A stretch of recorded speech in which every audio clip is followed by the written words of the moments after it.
Want to learn about self-publishing? Then this is the show for you.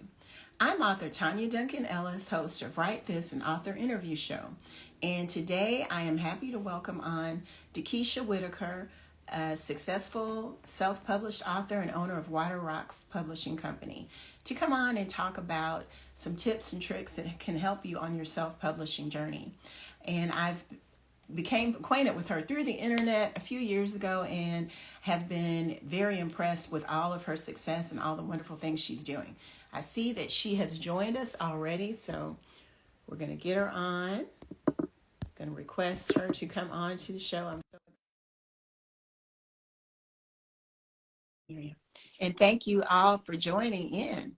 This is going to be a great show where we're going to talk a little bit about self-publishing and give you some tips and hacks that can help you move your business, whether you're self-published or traditionally published, because my guest is an expert on marketing as well.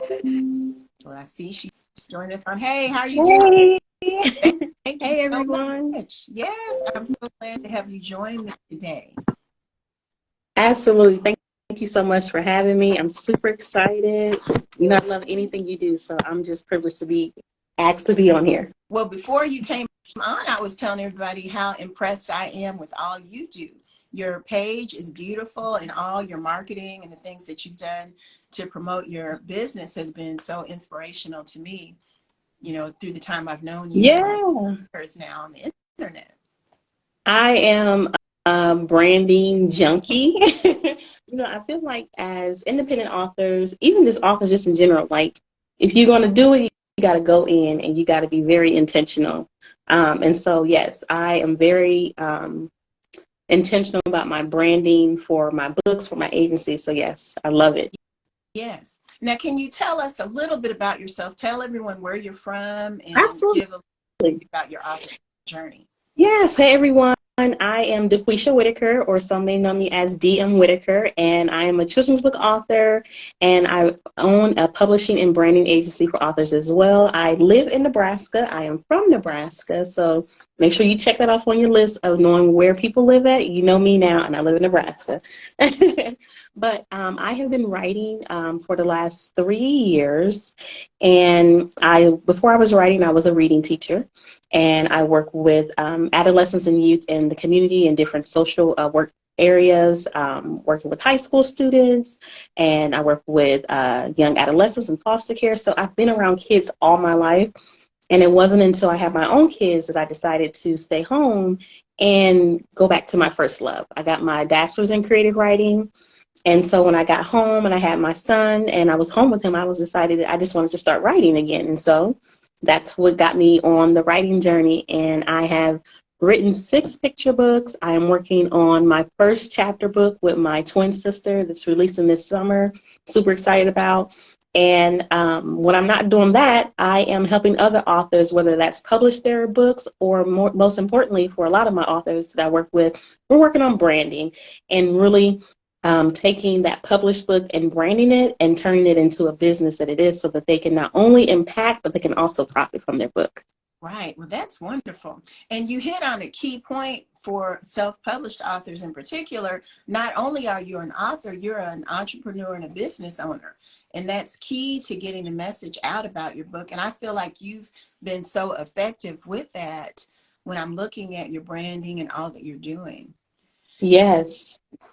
Absolutely. I think it's so important to just, when we talk branding, we're just talking about people being able to know and recognize who you are in your books just from a glance. And I've been intentional about making sure that when I show up, whether I'm at a vending event or whether I'm at an author visit or on social media, that people know my brand. They know that I am the Daily Life and Social Skills author. So if you follow me on social media, I'll be sharing tips about daily life and social skills, because those are the books I write and those are the things I'm passionate about. They know me from the colors of my graphics. I have purple and golds and browns, and those things pop. And when I'm at vending events, like my tablecloths are those colors. So if they see it, they know it. My pop-up banner, they know it. And that's what's so intentional about building that brand, is that people know it from anywhere they're at, and they can recognize it and they can share it. And so I love that piece of it. I think that marketing is so important for authors, especially those independent authors, because you are your mouthpiece for your brand and you do a lot of the groundwork. And so it's a challenge, but if you are committed to being consistent with, showing up for your brand, then you can be really successful. Right. Now, when we talk about authors starting out, we have a lot who are new authors or just getting started with marketing and branding. What are some first steps you would suggest authors take after they've published or even before they've published a book to get and develop? What should we be doing? Absolutely. I love that question, and it's a question that's very surprising to a lot of people. But my first tip is to tell the world, tell everybody you about to write a book, tell everybody that you found an illustrator, tell everybody that you finished the manuscript, tell everybody, because you want them to be on the edge of their seats like the best movie they've ever watched with their favorite popcorn, their favorite snack, watching you shine and go through the journey, even the ups and downs and the roller coasters, because now you're pulling on their heartstrings and they're invested. So when the book is finally here, they want to buy it. They want to support you. So share, share, share. That's as much I can tell people all the time. That's on your social media. That's on an email list. Just share, share, share. And the easiest way to do it with social media is by saying, hey, I'm writing a book. And then once the cover is done, share the cover. But don't just share the cover. Drop a link so that they can subscribe and learn more about the book and when it will come out. Or even if they want to get like some sneak peek tips or sneak peek reviews of the book, have them go ahead and subscribe. So now you're building your email list. And now people are at your fingertips more for you to be able to reach out to them and to ask them to buy your book when it's available, to share your book with their friends and families. So just share and don't stop sharing. And don't think that you're sharing too much, because the reality is if they don't want to see it, they can either unfollow you or they can turn off the notifications from you. Now, when you talk about email list, what is that? Can you describe for people who don't? Yes, absolutely. So an email list is so important. And it's not just your typical, just email me and I'll send you an email through Gmail. You want to invest into an email platform like a MailerLite or a MailChimp, because an email list allows you to grab names and email addresses and even sometimes phone numbers. And this is great because when you're launching a book, you have the information from these people that you can email them and keep them up to date on what's going on.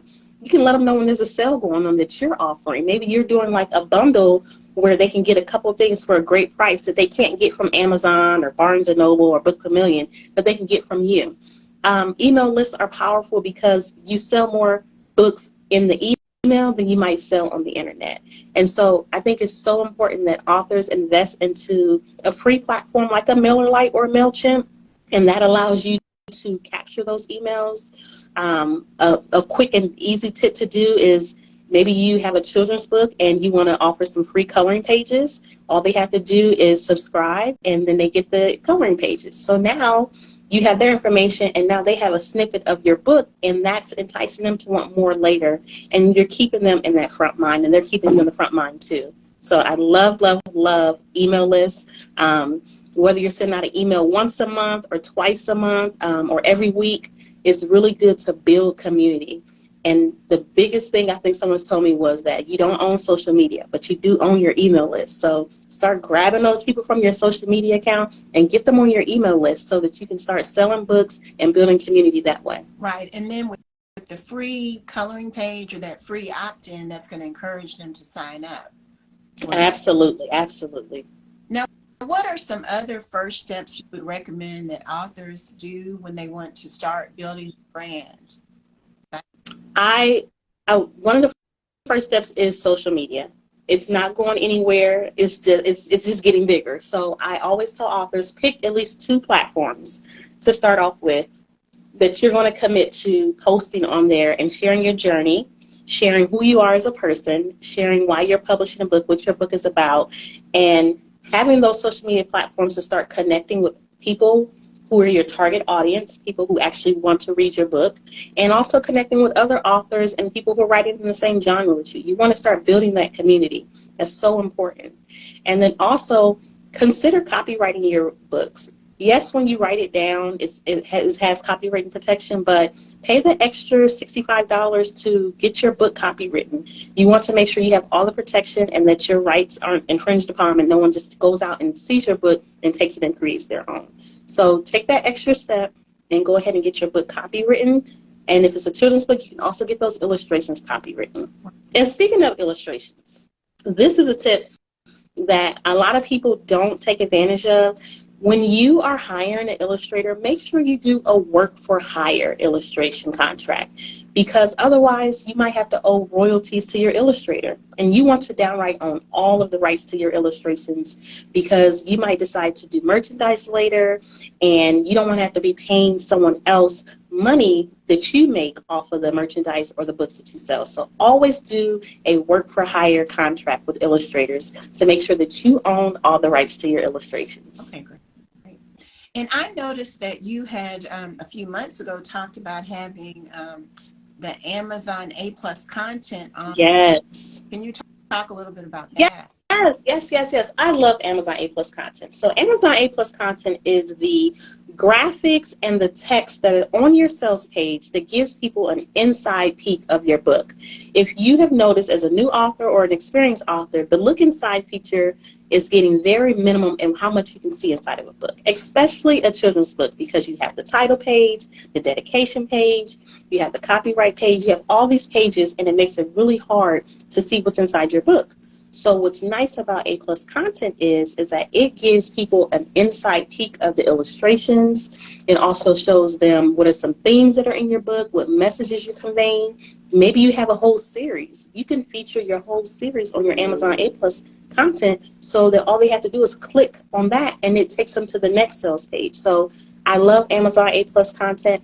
It's one of those features that they only used to offer to traditionally published authors, and Amazon has recently opened it up in the last year and a half, and it has really helped take people from the checkout, from your sales page to the checkout page, because now they know more about your book and they're more bought into it. And people like to see with their eyes. They may not read the book description, they may not even read the reviews, but they will like what they see. So it's important that you grab them with that A+ content. Right.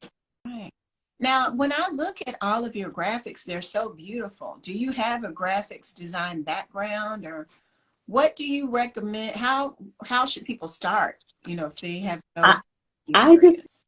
I love being creative. I do not have a background. My background is in creative writing and education, but I love graphics. I love the prettiness of everything. So that's just a small hobby that I just really enjoy doing. If you aren't good at that, that's okay.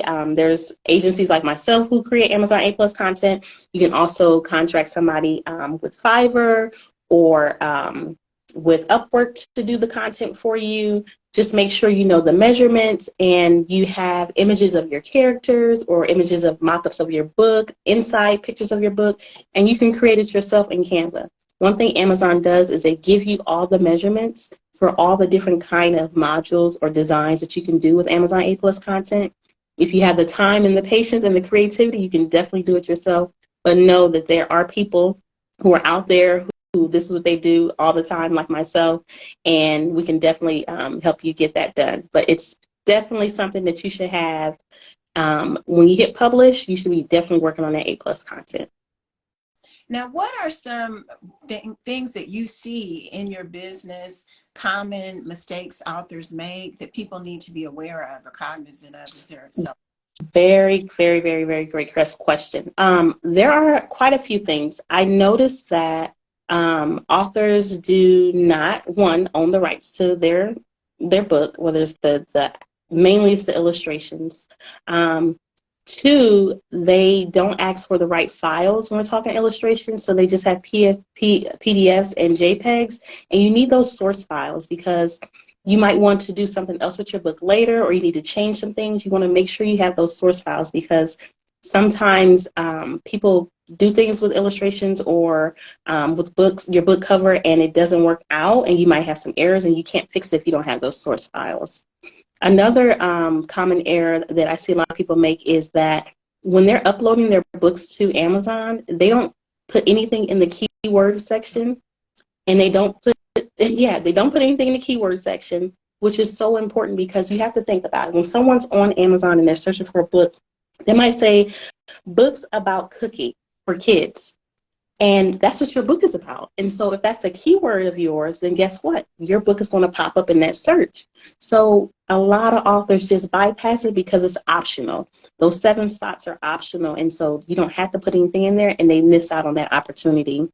And another one is just not putting their book in the right categories. So when you do get purchases, it's hard to find your book because it's not in the right category. It's hard to get the recognition for, your sales, whether that's bestseller or best new release, because it's just not in the right category. So the uploading process is one that I see a lot of big errors in, and also the book description. The book description, when I was talking about when you do your search, when you're searching, your book description should have those keywords in it. If your book is about cooking for kids, in your book description, it should say book for 5 to 8-year-olds who like to cook, or a cooking book for kids who are the age of this. And so now those keywords, the algorithm is going to say, oh, those keywords are in that book description. Let me populate that. So they spend so much time, Tonya, and so much money on creating the books that they get to the uploading process and they just fly through it and get it out there without adequately putting in all that information, like those keywords, the right categories, making sure your description is formatted and have those keywords as well. Right. And the good thing is that you can always go back and add. Yes. Always can go back, and that's what's so nice. So it's just like, even if you have to say, ooh, I realize I did that, that's okay. Go back and change that. Go back and do that research so that you can get that updated. And the other big thing we kind of already talked about was that they just don't tell anybody. They think they're Beyonce and they just drop their book. And it's like, no, we're not Beyonce. We have to tell people. We have to bring them into the experience and the journey so that they know. And we're building that community. We're building that relationship with people so that they want to buy our book and they want to be invested in our brand. So not waiting to the last minute to tell somebody. There's no secrets when you're publishing. Tell the world. Right. So those are some good points. Another thing that occurred to me when you're talking about categories, if people don't say, for example, I have a book on tennis. One of my characters plays tennis. So I choose books about racket sports for kids. If I get that category, it may be easier for me to rank than if I absolutely, because it's more specific. Absolutely. So which is so important. I tell you to think really hard, like, what is your book about? When I talk to my clients, let's talk about when you think about your book, what are some things that come to mind? Because there's there's probably over 1,000 categories that you can put your book in. It doesn't have to be in education. Like, keep clicking till you get to all those subcategories, and that's the categories you want to be in, not the main categories. Right, and then that way your book shows more frequently. It's going to be seen more easily. Yes. Yeah. Now, what other tips? Now, also with those who are attending, if you have questions and you want to add in the chat, if you have questions for her to answer, put those in too. Absolutely. So when we talk about social media, because I say social media is so important in 2023, I like to tell people they say, well, I have a social media, but I don't know what to post. And there's so many things you can post. We're not going to just post about our cat and dog, even though we love it to death. We're going to post about a lot of different things. So for me, I write books about social skills. So not only am I going to say, here's my book and it's available on my website or on Amazon, but I'm also going to post some things about the characters. I'm going to do an introduction of the characters. So now you're going to get to know who the characters are. And maybe they may relate to your child, or maybe they may relate to you, depending on if I'm doing a novel or a children's book. And then I'm going to also share facts about social skills. So my books are about social skills. So I'm going to tell you about social skills and how important they are, and give you some tips on how to use those social skills, or to explain what social emotional learning is, or provide you resources. I'm going to also post about me, because you want to know who I am, right? It's not just about the book. It's about who the author is. People connect with people. So I'm going to bring you into my world. Maybe you get to see what my writing journey is like. Maybe you get to see what I like to do as my hobbies and things like that. And then you can talk about the book, right? You can talk about the illustrations. When I say bring them on the journey, do the test illustrations. This was the illustration that I got. I did not like it, but I do like this one. Or say, hey, which cover do you like? Help me vote on a cover.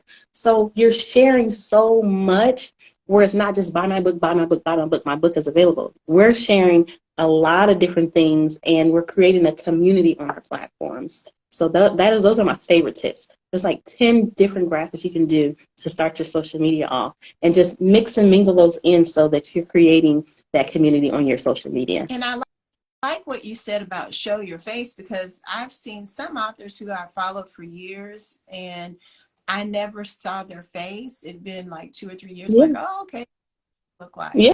And I think it's closer to them if you see their face, even though as authors we may not be comfortable with that, but you're going to have to kind of get past that. Absolutely. When I published my first book, I was so private, and I'm like, there's like, no, you need to do a podcast. You need to have a blog. People need to know who you are. And because people are invested in people, they love people. And so I had to step outside of my comfort zone. And I tell people all the time, like, when you're publishing a book, you are the face of your brand. So you have to get out there and advocate. You're the biggest advocate, and you're going to advocate your heart out for your book because you believe in it, because you wrote it and you believe in it, and you know how much of an impact it will be on people. Right. Now, what about covers for authors, especially self-published? What kind of tips can you offer there? So with covers, I always tell authors, go to your Amazons or your libraries or your bookstores and find books that are in your same genre that are traditionally published. And look at those covers, because those will give you inspiration for what your cover should look like.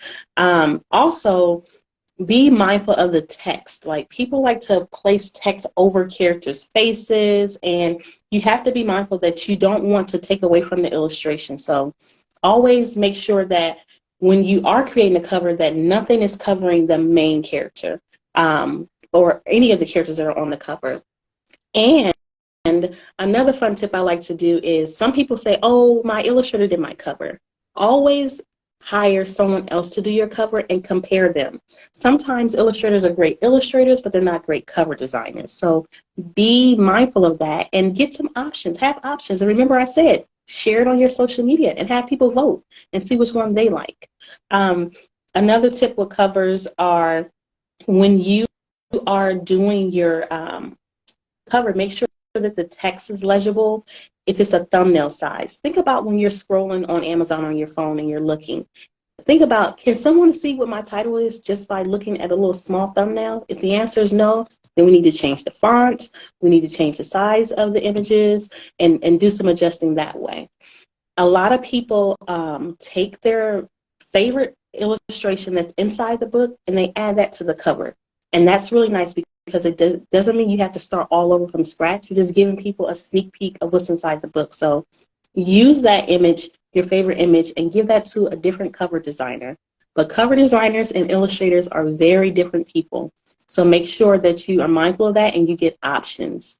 And always look at what's traditionally popular in your brand. If you're doing a sci-fi book, look at the colors that they're using. You're using yellows and reds and blacks. Like, what's really a common theme that you see in them?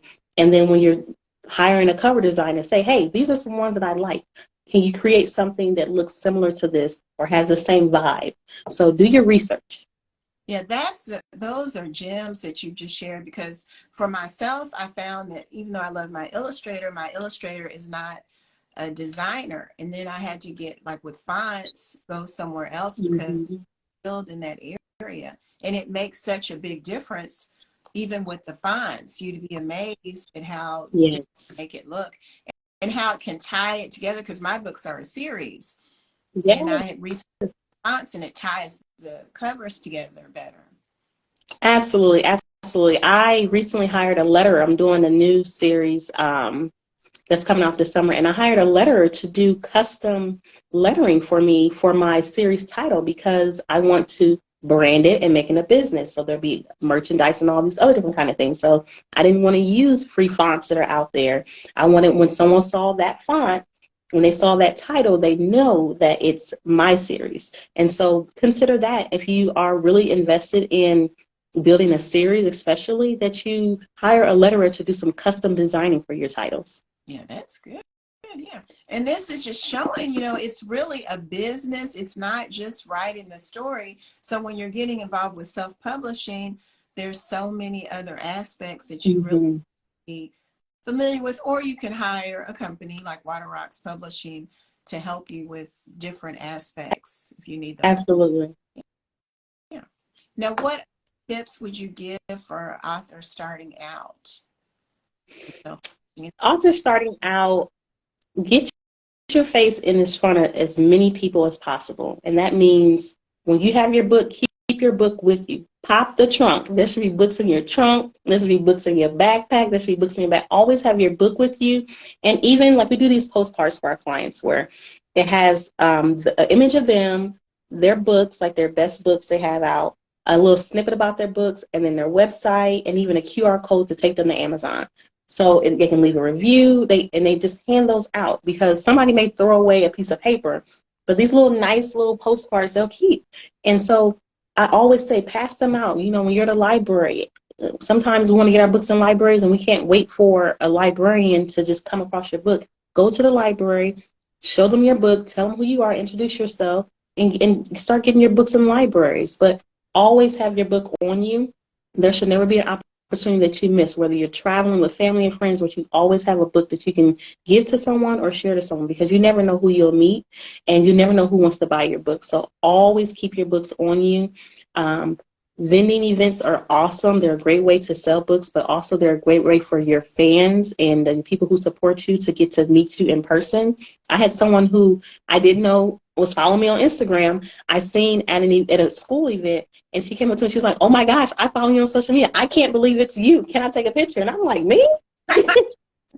And she was so excited. But it's so important to get your face out there and meet with people, because a lot of people are so focused on being behind the camera and being on Zoom. Get out there in front of them people and tell them who you are and tell them about your books, because someone might know someone else who knows someone else who will get your book in a school, in a library, in a daycare, you name it. So definitely be out there talking all about your book and keep them on you at all times. Yes, that's a great suggestion. I read a post from Kwame Alexander, author of Crossover. He started out in self-publishing, and he said he would have books, he would be handing them out in airports. Yes. He kept his books with him. So that is a great tip and a great way to end the show.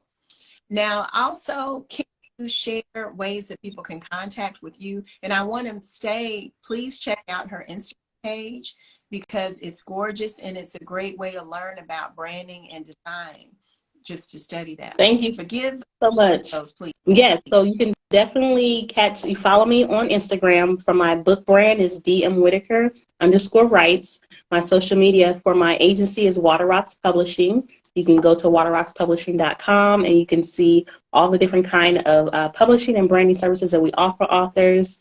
And also, if you want to email me, you can email me at info@waterrockspublishing.com as well. Okay.